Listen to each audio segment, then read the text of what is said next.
President of the United States.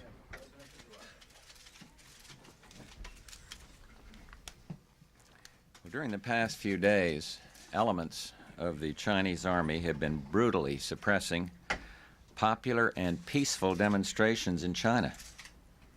There's been widespread and continuing violence, many casualties, and many deaths.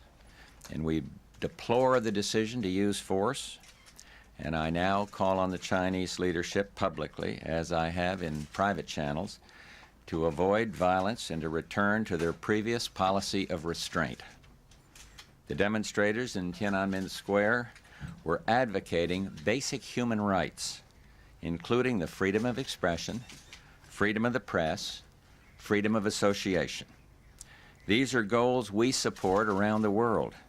These are freedoms that are enshrined in both the U.S. Constitution and the Chinese Constitution.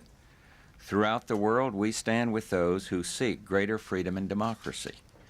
This is the strongly felt view of my administration, of our Congress, and most important, of the American people.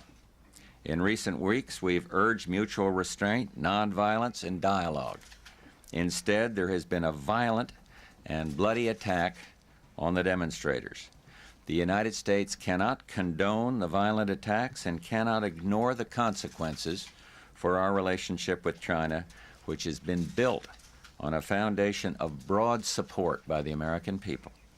This is not the time for an emotional response, but for a reasoned, careful action that takes into account both our long-term interests and recognition of a complex internal situation in China. There clearly is turmoil within the ranks of the political leadership as well as the People's Liberation Army. And now is the time to look beyond the moment to important and enduring aspects of this vital relationship for the United States. Indeed, the budding of democracy, which we have seen in recent weeks, owes much to the relationship we have developed since 1972. And it's important at this time to act in a way that will encourage the further development and deepening of the positive elements of that relationship and the process of democratization. It would be a tragedy for all if China were to pull back to its pre-1972 era of isolation and repression. Mindful of these complexities, and yet of the necessity to strongly and clearly express our condemnation of the events of recent days, I'm ordering the following actions. Suspension of all government-to-government sales and commercial exports of weapons. Suspension of visits between U.S. and Chinese military leaders. Sympathetic review of requests by Chinese students in the United States to extend their stay. And the offer of humanitarian and medical assistance through the Red Cross to those injured during the assault, and review of other aspects of our bilateral relationship as events in China continue to unfold. The process of democratization of communist societies will not be a smooth one, and we must react to setbacks in a way which stimulates rather than stifles progress toward open and representative systems. And I'd be glad to take a few questions before our cabinet meeting, which starts in a few minutes. I can't remember who's first here. Tom? Yes, Mr. President, you have said... And then Helen. Right. You have said the genie of democracy cannot be put back in the bottle in China. You said that, however, before the actions of the past weekend. Do you still believe that, and are there further steps that the United States could take, such as economic sanctions, to further democracy in China? Yes, I still believe that. I believe the forces of democracy are so powerful, and when you see them, as recently as this morning, a single student standing in front of a tank, and then, I might add, seeing the tank driver exercise restraint, I'm convinced that the forces of democracy are going to overcome these unfortunate events in Tiananmen Square. On the commercial side, I don't want to hurt the Chinese people. I happen to believe that the commercial contacts have led, in essence, to this quest for more freedom. I think as people have commercial incentive, whether it's in China or in other totalitarian systems, the move to democracy becomes more inexorable. So what we have done is suspended certain certain things on the military side. And my concern is with those in the military who are using force. And yet, when I see some exercising restraint and see the big divisions that exist inside the PLA, I think we need to move along the lines I've outlined here. I think that it's important to keep saying to those elements in the Chinese military, restraint. Continue to show the restraint that many of you have shown. And I understand there are deep divisions inside the Army. So we're putting the emphasis on that side of it. Yeah, Helen. You had personal contact with the Chinese leadership. Why do you think they moved in the way they did, and why did you wait so long? Well, I don't think we've waited so long, Helen. We've been, I made very clear in a personal communication to Deng Xiaoping my views on this. I talked to the ambassador last night, Jim Lilly. He's been in touch constantly with the Chinese officials. And so I don't feel that we've waited long when you have a force of this nature and you have events of this nature unfolding. We are the United States and they are China. And what I want to do is continue to urge freedom, democracy, respect, nonviolence, and with great admiration in my heart for the students. So I don't think we've waited long. What was the other part of your question? What do you tell the Chinese government? They did wait a long time, more than we expected, really. And yes, they did. Then they finally moved in. What do you think is the We were impetus? urging on that. I'm glad you raised that point. We were and have been and will continue to urge restraint, and they did. The Army did show restraint. When Wan Li was here, he told me, and this is very Chinese the way he expressed it, the Army loves the Chinese people. And they showed restraint for a long time, and I can't begin to fathom for you exactly what led to the order to use force, because even as recently as a couple of days ago, there was evidence that the military were under orders not to use force. So I think we have to wait now until that unfolds. Yeah, Britt. President, could you give us your current best assessment of the political situation there? Which leaders are up, which are down, who apparently has prevailed here, and who apparently has lost? It's too obscure. It's too beclouded to say. And I would remind you of the history. In the Cultural Revolution days, Deng Xiaoping at Mao Zedong's right hand was put out. He came back. 1976, he was put out again in the last days of Mao Zedong, in the days of the Gang of Four. Then he came back in, and to his credit, he moved China towards openness, towards democracy, towards reform. And suddenly we see a reversal. And I don't think there's anybody in this country that can answer your question with authority at this point. It doesn't work that way in dealing with China. Reports that Deng was behind the move to order the troops, and other reports that he's ailing and in a hospital. What do you know about that, sir? Don't know for sure on either, and I've talked to our ambassador on that, as I say, last night, and we just can't confirm one way or another on the other. Yeah.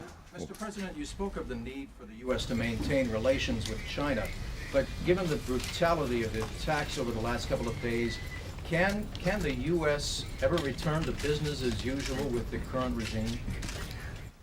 I don't want to see a total break in this relationship, and I will not encourage a total break in the relationship. This relationship is, when you see these kids struggling for democracy and freedom, this would be a bad time for the United States to withdraw and pull back and leave them to the devices of a leadership that might decide to crack down further. Some have suggested I take the ambassador out. In my view, that would be 180 degrees wrong. Our ambassador provides one of the best listening posts we have in China. He is thoroughly experienced, and so let others make proposals that, in my view, don't make much sense. I want to see us stay involved and continue to work for restraint and for human rights and for democracy. And then down the road, we have enormous commonality of interest with China, but it will not be the same under a brutal and repressive regime. So I stop short of suggesting that what we ought to do is break relations with China. and I would like to encourage them to continue their change. Yes? Mr. Bush, you're sending a message to the military and to the government. A couple of weeks ago, you told the students to continue to stand by their beliefs. What message do you want the students to hear from what you're saying right now? That we support their quest for democracy, for reform, and for freedom. And there should be no doubt about that. And then, in sending this message to the military, I would encourage them to go back to the posture of a few days ago that did show restraint and that did recognize the rights of the people and that did epitomize what that Chinese leader told me, that the Army loves the people. There's still vivid examples of that. Should the students go home? Should the students stop trying to I fight can't their dictate to way? the students what they should do from halfway around the world, but we support the quest for democracy and reform. And I just have to repeat that, yeah. Mr. President, I'd like to ask you about the other development in Iran. What is your assessment of who is in charge and what opportunities the changes in Iran create for the U.S.? We're not sure yet. Khamenei appears to be the anointed successor, the will having been read by Khomeini's son. But again, in a society of that nature, it's hard to predict. I would simply repeat what I said on January 20th, that there's a way for a relationship with the United States to improve, and that is for a release of the American hostages. But, Charles, I can't give you an answer on that one. No experts here can yet either. Yeah. Do you plan make any- any overture? It's my I question. just made it. Do you plan any overtures or any other kind of opening toward Iran, toward the No. new government? Absolutely not. They know what they need to do. They have been a terrorist state, and as soon as we see some move away from oppression and extremism of that nature, we will review our relationship. Yeah, we're just working our way back here. Could you elaborate, Mr. President, on the question of economic sanctions back to China? Did you consider economic sanctions for this morning's announcement, and what will you do if the violence escalates? I reserve the right to take a whole new look at things if the violence escalates, but I've indicated to you why I think the suspension of certain military relationships is better than moving against on the economic side. Yeah. Mr. President, do you feel that the Chinese leadership cares what the United States does or thinks right now? I think they are in a sense of contradiction themselves right now. China has historically been less than totally interested in what other countries think of their performance. You have to just look back to the Middle Kingdom syndrome. And you look back in history when outsiders, including the United States, were viewed as, quote, barbarians, unquote. So historically, China, with its immense pride and its cultural background and its enormous history of conflict, internal and external, has been fairly independent in setting its course. I have had the feeling that China wants to be a more acceptable in the family of nation, and I think any observer would agree that indeed, until very recent events, they'd moved in that direction. So what I would like to do is encourage them to move further in that direction by recognizing the rights of these young people and by rebuking any use of force. Yeah. President, more than most Americans understand the Chinese, how do you account for the excessive violence of this response? Once the Army decided to act, that they would drive armored personnel carriers into walls of people. How can you explain that?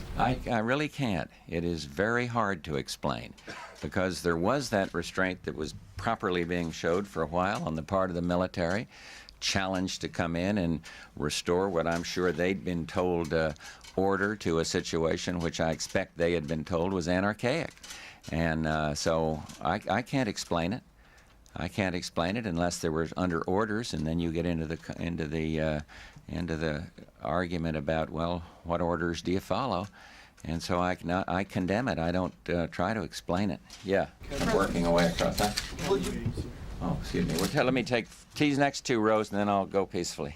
Sorry about you guys back there. Never mind. Will you, Mr. President, be able to accommodate the calls from Congress for tougher sanctions? Many lawmakers felt you were slow to condemn or criticize the violence in China before now, and many are pushing for much tougher action on the part of this country. I've told you what I'm going to do. I'm the president. I set the foreign policy objectives and actions taken by the executive branch. I think they know, most of them on Congress, that I not only a keen personal interest in China, but that I understand it reasonably well. I will just reiterate to the leaders this afternoon my conviction that this is not a time for anything other than a prudent, reasoned response. And it is a time to assert over and over again our commitment to democracy, emphasize the strength that we give to democracy in situations of this nature. And I come back to the frontline question here.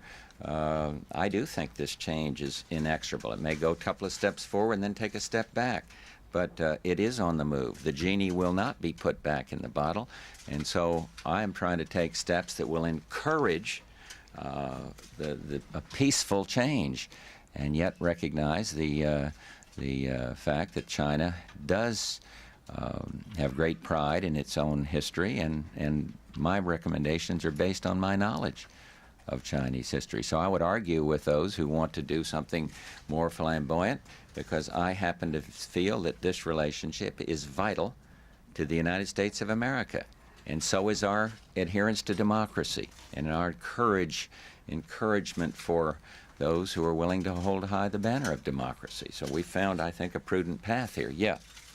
Do you think that the events in China can have a chilling effect on democratic reforms occurring in other communist countries, particularly in the Soviet Union and Eastern Europe, when they look at kind of uprising that was sparked in China? No, I think the moves that we're seeing in Eastern Europe today, and indeed in the Soviet Union, are going to go forward. And I think people are watching more with horror and saying, how, given this movement towards democracy, can the Chinese leadership react in the way they have?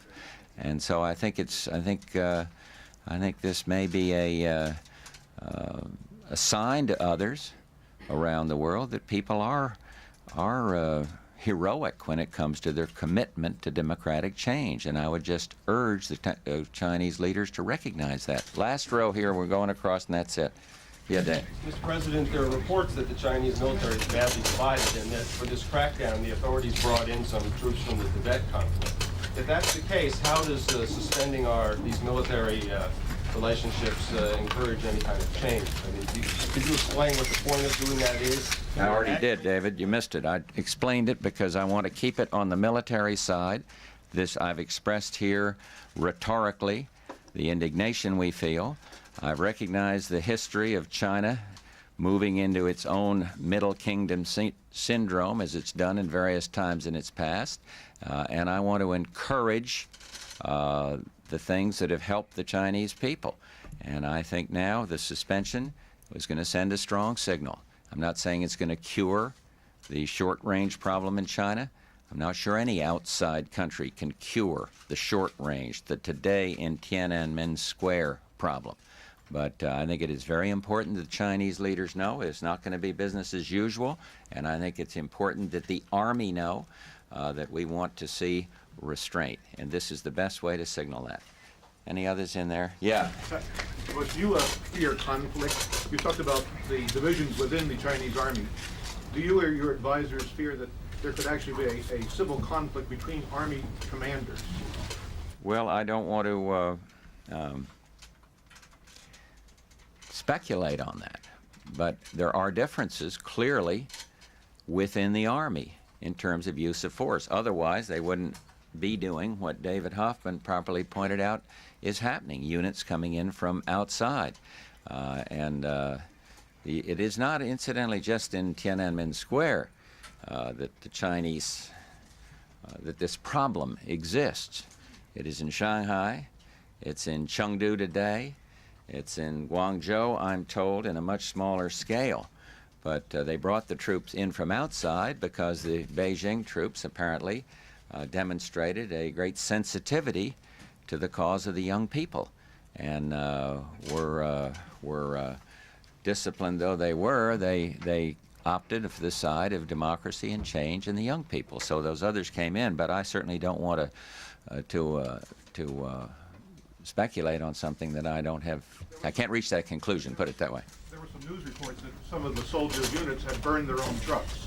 Have you received the same type of intelligence report? I think I just saw a speculation. I haven't got it on any. I don't believe the intelligence said that, but there are reports that it is very difficult for some of the military who are much more sympathetic to the openness, to the demonstrators, and I again go back to the original question here that Tom asked.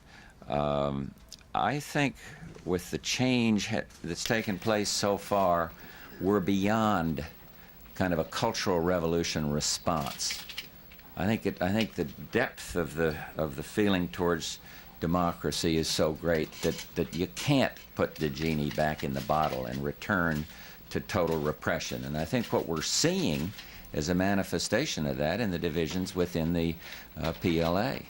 But I certainly want to stop short of predicting a civil war between units of the People's Liberation Army. Thank you all very much. I have a cabinet meeting at 10 What about o'clock. Poland? What do you think of the elections? Well,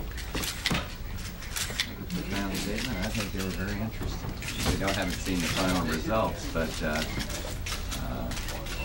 communist bureaucrats beware in Poland. Looks to me like there's quite a move moving towards freedom and democracy.